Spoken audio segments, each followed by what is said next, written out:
Official complex থেকে বেরিয়ে আসছেন 12টা 15 নাগাদ তিনি আজকে আসেন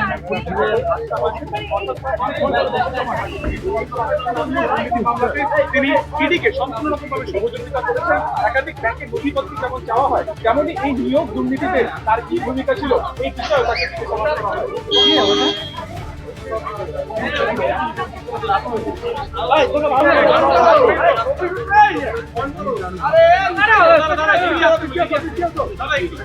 আমি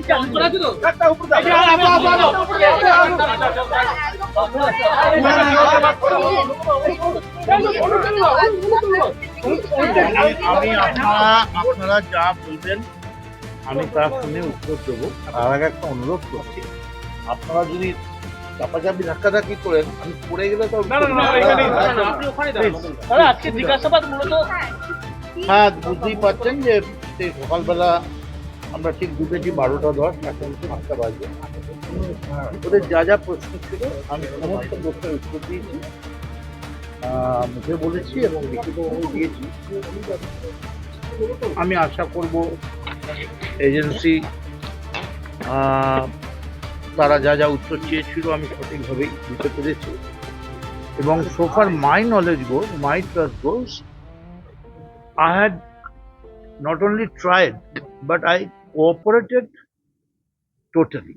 আমি পুরোপুরি কোঅপারেট করেছি এবং যা যা ইনফরমেশন ওরা চেয়েছেন আমি সবটাই অ্যাজ এ হোল ক্যাটাগরিক্যালি দেওয়ার চেষ্টা করি।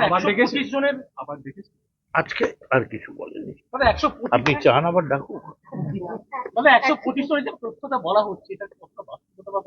আমি যা বলার এজেন্সিকে বলেছি, অফিসিয়াল গভর্নমেন্টের এজেন্সি, তারা যা জানতে চেয়েছে আমি সবটাই অফিসিয়ালি বলেছি। আপনাদের সামনে শুধু এইটুকুনি বলবো, two the best of my knowledge and belief, I did not commit any nuisance, any illegal things, এবং কোনোভাবেই I am not associated with any corruption. আমি কোনো দুর্নীতির সঙ্গে জড়িত। কিন্তু দাদা আপনার ফ্যামিলির সদস্য তাদেরকেও ডাকা হচ্ছে। আমি তো আপনাকে তো মুশকিল, আমি তো আমার কথাতেই উত্তরটা দিয়ে দিলাম যে আমি এবং আমার ফ্যামিলির তো আমি বলতে পারবো না, কারণ আমার ফ্যামিলির তারা তাদের ব্যক্তিগত মতামত রয়েছে, সেটা ওরা এজেন্সি বলবেন। আমি Madan Mitra I am not associated with any sort of corruption এবং আমার to the best of my knowledge and belief যে আমার ফ্যামিলিরও কেউ যুক্ত নয়, যদিও তারা সবাই আলাদা থাকে, তাদের আলাদা আলাদা ব্যাপার। আর মিডিয়া খুশি কি মিডিয়া তারা কি ভাবছে সেটার উত্তর তো আমি দিতে পারবো না।